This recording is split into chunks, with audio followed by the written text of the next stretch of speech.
So one of the things that is going to be really important for you to understand and be able to accomplish throughout 8th grade and even through high school is how to take some really, really good notes. And that's one of the things that this whole flipped classroom thing really, really encourages is those note-taking skills. So one of the good things about the flipped classroom, of course, is that you can press stop and pause and fast forward and rewind in order to get your notes. But just in general, it's probably a really good practice to understand and make sure that you really know how to take those good and detailed notes. Benefits for taking good notes. It's a good guide for remembering information. It can help you to really process that information. If you are one of those people that learns from writing, then this is going to be one of those really big things for you. And it teaches you how to process and really understand the information. And we're going to look at the varying ways that it does that in this presentation. So the basics of taking notes. Taking notes is a lot more than just writing down everything that somebody says. And I think that sometimes that's what ends up happening in a lot of classrooms is that you just end up frantically trying to write down everything that you possibly can. That is not the best way to take notes. You really, really want to make sure that you are not only writing down the information, but you're listening to what your teacher or your lecturer is saying. So one of the good things to do, and even in a flipped classroom environment, this is a really good thing to do, is to make sure that you are taking notes in an area that you feel like is the most productive for you. So make sure that you have a good space. Can you hear? Can you see? Are you going to be distracted by people around you? Do you have enough room to spread out? That's a big thing, to be able to have your notebook out in front of you, to be able to write things down while you're watching the videos is going to be really, really key. A lot of people choose to use headphones. That's a great way to hear the information. But if you don't have access to those headphones, one of the things that you're going to want to do is make sure that you're in a really, really quiet room.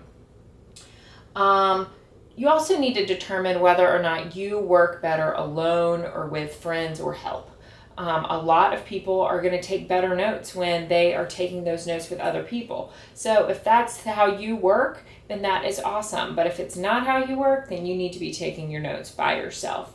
And I want you to be honest with yourself when you're figuring this out. If you know that you get distracted by others, then you need to probably be working by yourself. So the big thing with taking good notes is to outline. And there are 1,000 different ways that you can outline your notes. I'm not going to tell you what is the way that you have to take them. I'm going to give you some suggestions, but you don't actually have to follow those. You need to figure out what works for you best. But what you want to do is, like I said at the very beginning, you want to make sure you're doing an outline instead of going through this process of writing down every single word that is being said. You want to mark in your notes when you start a new topic, then make sure you're writing down each of your subcategories as well. And you can do those in a variety of ways. A lot of people do bullets, you can do Roman numerals, you can do letters. A lot of people use different colors.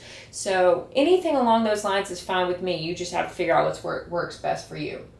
The big thing to do, guys, is to do that outline first. So fill out your headings and your subheadings before you're writing all of that nitty-gritty information. After you get those headings and subheadings written, then you go back and you fill in the information. And that's good practice to keep in mind in classroom lectures as well as on these video notes. So I gave you a couple of examples here of the different ways to outline. So you've got this one over here, which is all in the same color. It does the A-B and it has bullets in it. That's one way you can do it. Then you've got, some people like to use different colors or highlighters. So they might use a different color for their heading and then, another color for their subheading and then different colors for their notes. It's up to you and how it works out for you. But what I don't want to see is a big, giant, sloppy paragraph of your handwriting. That is not taking notes. That's just basically copying down what's being said. Terms and concepts. So one of the big things that you want to make sure that you're doing throughout your notes is writing down the major terms and concepts, especially things that are new to you. That's what note-taking is all about, is learning that new information. So a lot of those terms, guys, should be written down separately. So if you come across something that you completely don't understand, then you're going to want to either write that in the margins of your notebook or maybe even have a separate page in your notebook for those terms. A lot of times people learn things by drawing, so it might be a really good idea for you to take those concepts and then draw a picture if that's what helps you to learn how to do things. I have a lot of graphic organizers in my classroom. That's another thing that you are more than welcome to use, is those different graphic organizers. Terms are probably best written dictionary style. That's how the majority of your classrooms are going to ask for you to have those terms. So the definition, or the word followed by the definition. And like I said, you can do those in a different section of your notebook. I also really like to use flashcards when I take my notes. That's another thing that's up to you. I find that flashcards are a great study tool. We'll be doing some flashcards in class, so if that's something that you feel like is a good strategy for you, just let me know and we can work something out.